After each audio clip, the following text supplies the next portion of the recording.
Every meaningful battle you will ever fight begins in the same place. Not with circumstances, not with other people, not with luck or timing, but with yourself. Long before the world decides whether to recognize you or ignore you, there is a quieter decision being made inside. It is the decision about whether you will rise to meet your own potential or slowly step aside and let it pass you by. This is not about competing with others. This is about the version of you that shows up when no one is watching.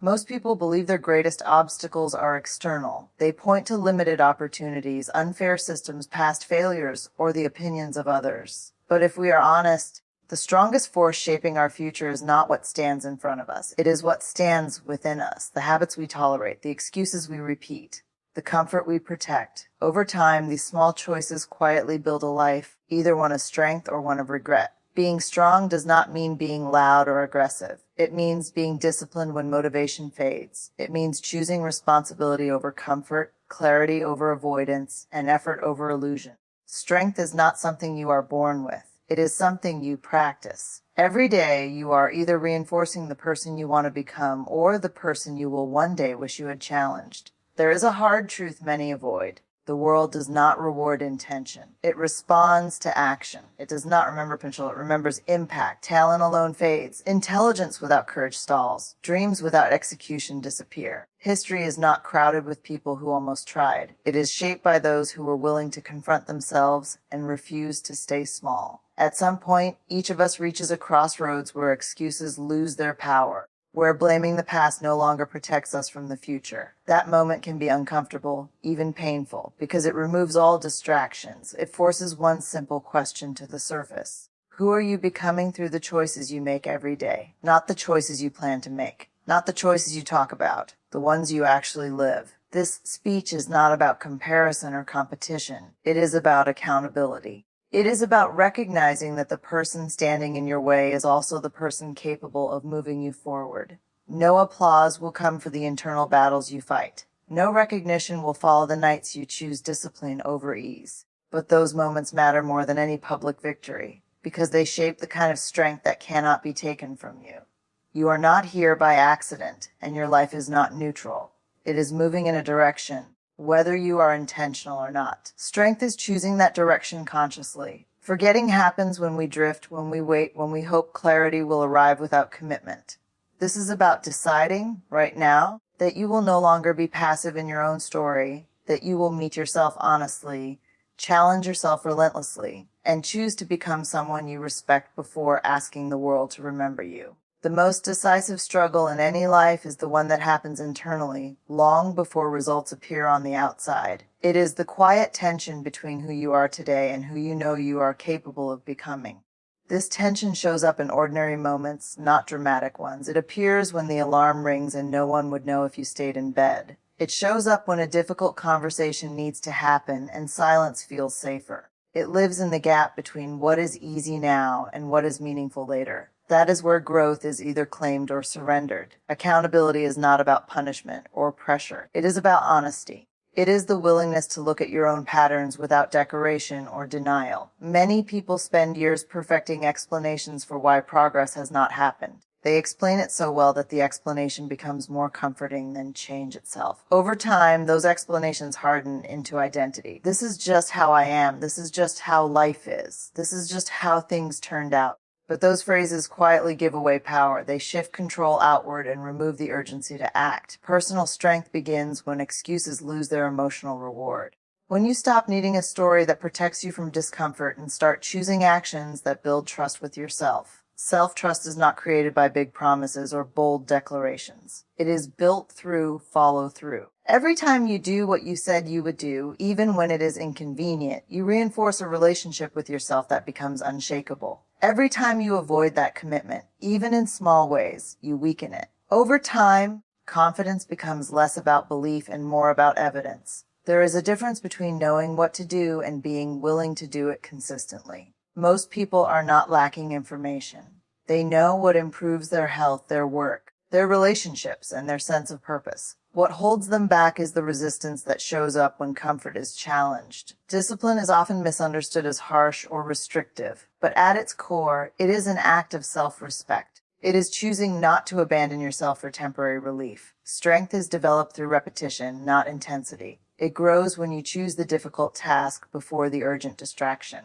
It grows when you finish what you start. Even when enthusiasm fades, it grows when you stop waiting for the perfect mood or perfect timing. Motivation comes and goes. Responsibility stays. Those who learn to act without negotiating with their feelings gain an advantage that compounds quietly over time. The world is not neutral toward effort. It may not immediately reward it, but it always reflects it. People notice consistency. Opportunities respond to reliability.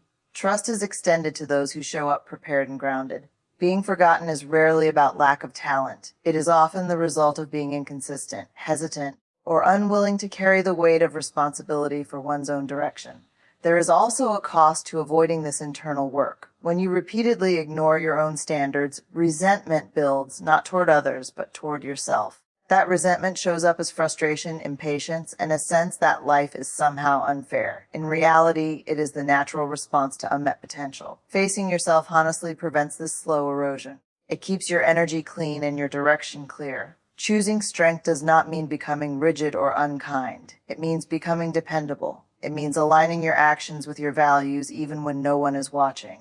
It means accepting that growth will be uncomfortable, progress will be uneven, and clarity often follows action rather than precedes it. The strongest people are not those who never struggle. They are those who refuse to let struggle define their ceiling. Every day presents a choice that seems small in isolation but significant in accumulation. You can delay or decide. You can explain or execute. You can protect your comfort or protect your future. No one else can make this choice for you, and no one else will carry its consequences. The moment you stop waiting for permission and start holding yourself accountable, you shift from being shaped by circumstances to shaping your own path. Discipline is often mistaken for intensity, as if strength only counts when it feels dramatic or extreme. In reality, discipline is quiet and repetitive.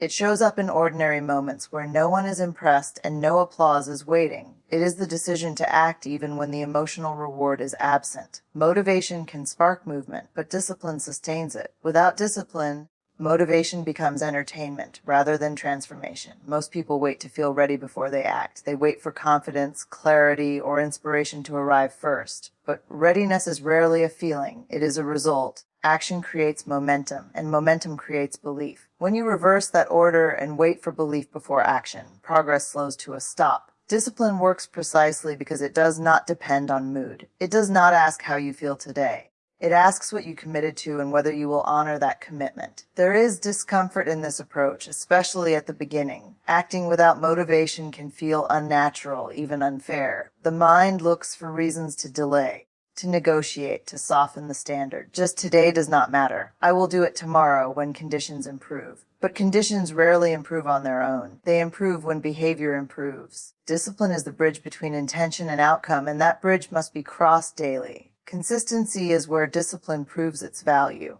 Anyone can perform well occasionally. Very few people perform reliably. Reliability is what builds trust, both with others and with yourself. Each time you follow through, you reinforce the idea that your word matters. Each time you do not, you quietly teach yourself that comfort has priority over growth. Over time, this pattern shapes identity. You begin to see yourself as someone who finishes or someone who delays, someone who leads or someone who waits. Discipline is not about removing freedom from your life. It is about directing it. Without structure, freedom turns into distraction. Time dissolves into business, and effort scatters across tasks that feel urgent but lead nowhere. Discipline creates focus. It helps you decide what deserves your energy and what does not. That clarity reduces stress rather than increasing it, because you are no longer reacting to everything around you. There is also a misconception that discipline requires harsh self-talk or constant pressure. In truth, sustainable discipline is grounded in respect. It comes from recognizing that your future deserves better than your impulses. It is an act of care to hold yourself to a standard that supports who you want to become. This does not mean perfection.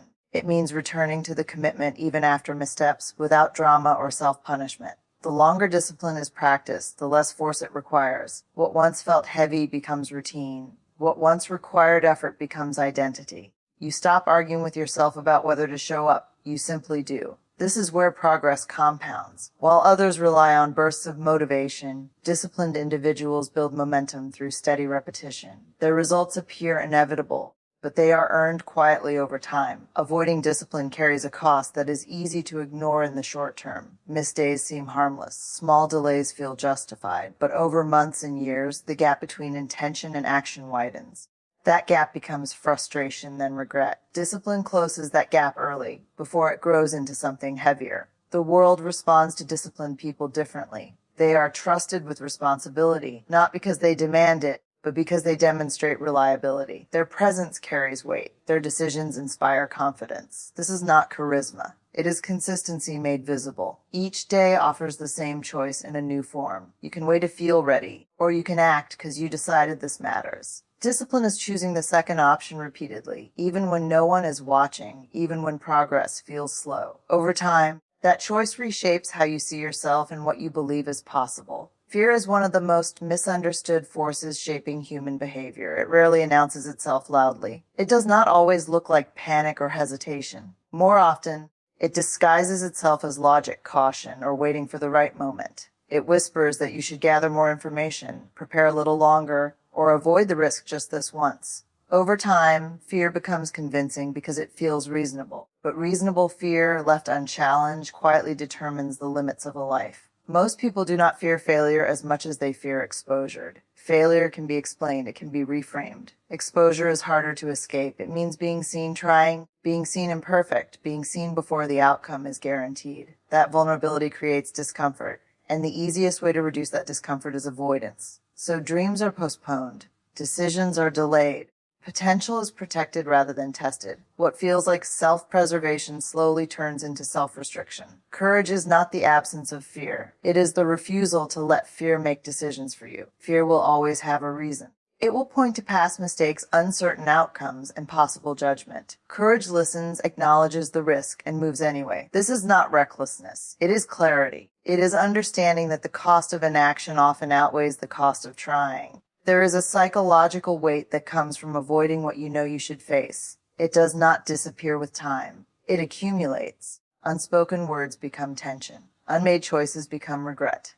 Opportunities not taken do not vanish. They linger as reminders of what might have been possible. This weight drains energy and confidence far more than effort ever could. Fear thrives in isolation and imagination. When challenges remain theoretical, they grow larger than they are. Action shrinks fear to its actual size. The first step is almost always the hardest, not because the task is impossible, but because uncertainty is highest at the beginning. Once movement starts, feedback replaces fantasy. You learn, adjust, and continue. Momentum weakens fear's grip. Another trap fear creates is comparison. When people measure themselves against others, fear gains leverage. It highlights gaps in experience, skill, or timing and uses them as evidence to stay still. But comparison ignores context. It ignores different starting points, different paths, and unseen struggles. Progress is not made by matching someone else's pace. It is made by committing to your own. Confidence is often misunderstood as a prerequisite for action. In reality, confidence is a byproduct. It is built through evidence, not affirmation. Each time you act despite fear, you collect proof that you can handle discomfort. Each time you retreat, you reinforce doubt. Over time, these small moments shape self-perception. You begin to trust yourself not because outcomes are guaranteed, but because effort is. There is also a cost to overthinking. Analysis can feel productive, but when it replaces execution, it becomes avoidance with a professional appearance. Thinking alone does not move a life forward. Decisions do. Action clarifies what thinking cannot. Many answers only reveal themselves after you begin, not before. Facing fear does not require dramatic gestures. It starts with honesty. Naming what you are avoiding and why. Admitting when fear is steering choices. From there, strength grows through exposure, one step at a time. Difficult conversations. Uncomfortable starts. Imperfect attempts. Each one expands your capacity slightly more than before. The strongest individuals are not fearless. They are practiced. They have learned that fear does not disappear when you wait. It fades when you move. By repeatedly choosing action over avoidance, they reduce fear's authority. It still shows up, but it no longer dictates direction. Every meaningful path demands courage at the entry point, not because the path is dangerous, but because it requires leaving what is familiar. Fear will always argue for staying where you are. Growth will always ask you to step forward without certainty. The choice between those two voices determines whether your life is shaped by protection or by progress. Identity is shaped less by what you say you value and more by what you repeatedly tolerate. Over time, small compromises become standards, and standards become character. This process is subtle, almost invisible, which is why so many people wake up years later surprised by where they are. They did not choose failure directly. They chose convenience, avoidance, and short-term relief, often enough that it quietly built a direction they never intended. The stories you tell yourself matter because they guide behavior. If you believe you are someone who struggles with consistency, you will unconsciously look for evidence to support that belief. If you believe you are someone who gives up when things get difficult, challenge will feel like confirmation rather than resistance. Identity can trap or empower you depending on whether it is examined or left on autopilot. Change begins when behavior challenges identity instead of obeying it. You do not wait to become a disciplined person before acting with discipline. You act with discipline until that behavior reshapes how you see yourself. Identity follows evidence. Each aligned action is a vote for the person you are becoming. Each misaligned action is a vote for the person you are trying to leave behind. No single vote decides everything, but over time, the pattern becomes undeniable. Many people underestimate the power of small actions because they are not dramatic. They want a breakthrough moment, a surge of clarity that changes everything at once. But transformation rarely announces itself. It happens quietly through routines, habits, and choices that seem insignificant on their own.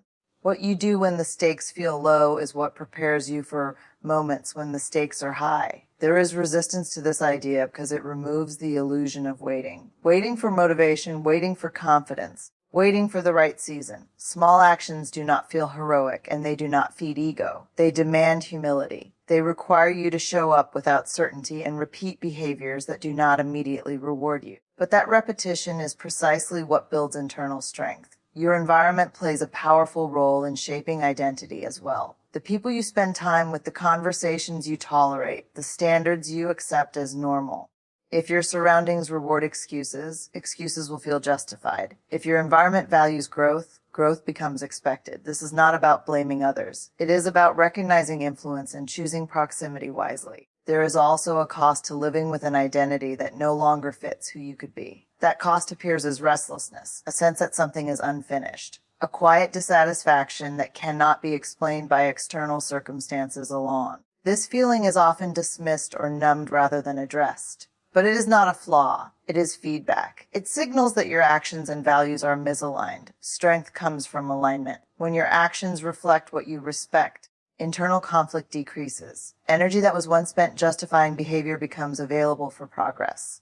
This alignment does not require perfection. It requires direction, returning to the standard even after deviation, correcting course without self-attack. Consistency matters more than intensity. One of the most powerful shifts occurs when you stop asking how you feel and start asking who you are choosing to be in this moment. Feelings are temporary. Identity compounds. When decisions are guided by long-term self-respect rather than short-term comfort, outcomes change naturally over time. You begin to act with intention instead of reaction. There is a temptation to believe identity is fixed, that certain traits are simply part of who you are. But identity is flexible because it is built through behavior. The person you admire is not defined by a single decision, but by thousands of ordinary choices made with consistency. The same is true for you. Every action is a mirror. It reflects back what you believe you deserve, what you expect from yourself, and how seriously you take your own potential. When you begin to choose actions that reflect strength, responsibility, and effort, identity adjusts to match. You stop trying to convince yourself you are capable and start knowing it through experience.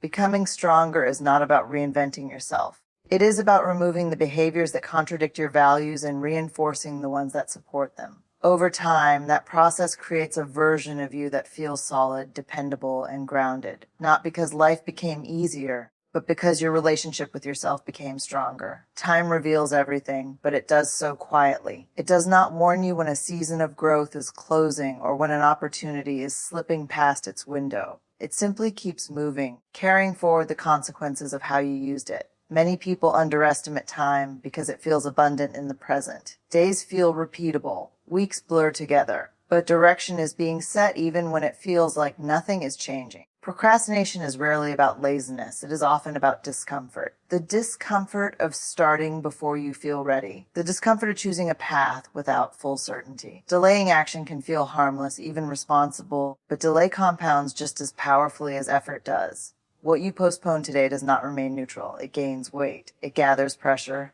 And eventually it demands attention at a cost. There is a subtle danger in believing you will get serious later. Later feels safe because it asks nothing of you right now. It creates the illusion of intention without the burden of execution. But later is not a strategy. It is an escape that slowly erodes urgency. The longer you wait to act on what matters, the easier it becomes to convince yourself that it must not matter that much after all. Momentum is one of the most valuable forces available to you, and it is created through movement, not planning alone. Even imperfect action builds momentum. It clarifies priorities, it reveals obstacles, it generates feedback. Standing still offers none of that. When people say they feel stuck, what they often mean is that they have been waiting for certainty in a situation that only rewards motion. There is also a cost to living in a constant state of preparation. Preparation can look productive. It can feel responsible. But when preparation replaces execution, it becomes avoidance in disguise. At some point, learning must turn into doing, thinking must turn into deciding. Otherwise, growth becomes theoretical and potential remains untouched. Urgency does not mean rushing or acting carelessly. It means recognizing that life does not pause while you gather courage. Relationships change. Energy shifts. Circumstances evolve. The window for certain actions is not infinite. Ignoring that reality does not make it disappear. It only increases regret when the moment has passed. Many people confuse patience with passivity. Patience is active. It involves steady effort without immediate reward. Passivity waits for conditions to change on their own. Strength lies in knowing the difference. Patience keeps moving forward even when progress feels slow. Passivity stays comfortable and hopes momentum will arrive uninvited. There is a personal responsibility that comes with awareness. Once you know what matters to you, once you recognize what you want to build or change, neutrality is no longer an option. Inaction becomes a choice with consequences. This is not meant to create pressure or fear. It is meant to restore agency. You are not at the mercy of time. You are in relationship with it. Energy follows engagement. The more you act on what matters, the more clarity and drive you generate. Waiting drains energy. This is why starting often feels harder than continuing. Once movement begins, effort feels more natural. Resistance decreases not because the task becomes easier, but because your mind adjusts to forward motion. There is also a deep sense of self-respect that comes from honoring time. Using it intentionally sends a message to yourself that your goals are worth effort now, not someday. That message strengthens resolve. It reduces internal conflict. You no longer feel pulled between who you want to be and what you are doing because your actions reflect your priorities. Life does not require perfection from you. It requires participation. It responds to those who engage fully rather than those who wait for ideal conditions. Time will pass regardless of what you choose. The question is whether it will pass with you actively shaping your direction or pass while you hesitate on the edge of your own potential. Every day offers an invitation to move from intention to action, from planning to participation. Not through dramatic change, but through deliberate steps taken consistently. When you stop treating time as something you have to fill and start treating it as something you are responsible for, your choices sharpen, your focus deepens, and your progress becomes intentional rather than accidental. Responsibility is often misunderstood as something heavy, restrictive, or limiting, but in truth it is one of the most freeing forces in a person's life. The moment you accept full responsibility for your choices, your effort, and your direction, you reclaim control. Without responsibility, life feels unpredictable and unfair. With it, even difficult circumstances become manageable because you know your response still matters. Many people resist responsibility because it removes convenient explanations. It means you can no longer blame timing, background, other people, or bad luck for staying the same. That resistance is understandable because responsibility exposes gaps between intention and action. But avoiding responsibility does not remove those gaps. It only hides them temporarily while they continue to shape outcomes in the background. Taking responsibility does not mean pretending you control everything. It means recognizing what you do control and refusing to abandon it. You may not control the past, but you control how long it defines you. You may not control every obstacle, but you control how consistently you show up to face them. Strength grows when you stop focusing on what is unfair and start focusing on what is still possible. There is a powerful shift that happens when you stop asking why something happened to you and start asking what you will do next. That question redirects energy from frustration to movement. It turns setbacks into data instead of identity. Instead of seeing difficulty as proof that you are limited, you begin to see it as a test of commitment and adaptability. Responsibility also changes how you relate to failure. When responsibility is avoided, failure feels personal and defeating. When responsibility is accepted, failure becomes informative. It tells you what needs adjustment, more effort, or a different approach. This mindset reduces fear because mistakes are no longer threats to your worth. They are part of the process of refinement. One of the most overlooked aspects of responsibility is how it builds self-respect. Each time you follow through on a commitment, even a small one, you strengthen trust with yourself. Each time you avoid it, that trust weakens. Over time, people who lack confidence often do not need encouragement. They need consistency. Confidence grows when your actions prove that you can rely on yourself. Responsibility requires boundaries, especially with yourself. It means saying no to distractions that feel good now but cost you later. It means being honest about where your time, energy, and attention are going. Without boundaries, effort gets scattered. With boundaries, progress becomes friction. It is about alignment. There is also courage in responsibility. It takes courage to admit when you have been passive. It takes courage to own mistakes without excuses. But that courage is rewarded with clarity. Once you stop defending your past behavior, you are free to change your future behavior. Nothing drains energy faster than justifying actions you know do not align with your values. Responsibility reshapes how others see you as well. People trust those who take ownership. Leaders emerge not because they demand authority, but because they demonstrate reliability. When you consistently take responsibility, even when outcomes are not ideal, your credibility grows. Your presence carries weight because it is grounded in action rather than intention. There is a temptation to wait until circumstances improve before taking responsibility seriously. But responsibility is not something you graduate into. It is something you practice immediately, wherever you are. You do not need perfect conditions to act with integrity, effort, and consistency. In fact, responsibility matters most when conditions are imperfect. At its core, responsibility is a decision to stop outsourcing your life, to stop waiting for permission, rescue, or ideal timing. It is the decision to participate fully in shaping your direction. This decision does not guarantee ease, but it guarantees meaning. It replaces helplessness with agency and confusion with purpose. When you fully accept responsibility, you stop seeing yourself as someone life happens to and start seeing yourself as someone who responds deliberately. That shift changes how you move, how you choose, and how you persist. You no longer measure your progress by comfort or approval, but by alignment with your standards. Strength is built when responsibility becomes a habit rather than a reaction. When you choose ownership not only when things go well, but especially when they do not. That habit creates a life that feels solid, intentional, and earned. Not because everything went according to plan, but because you refuse to disengage from your own potential.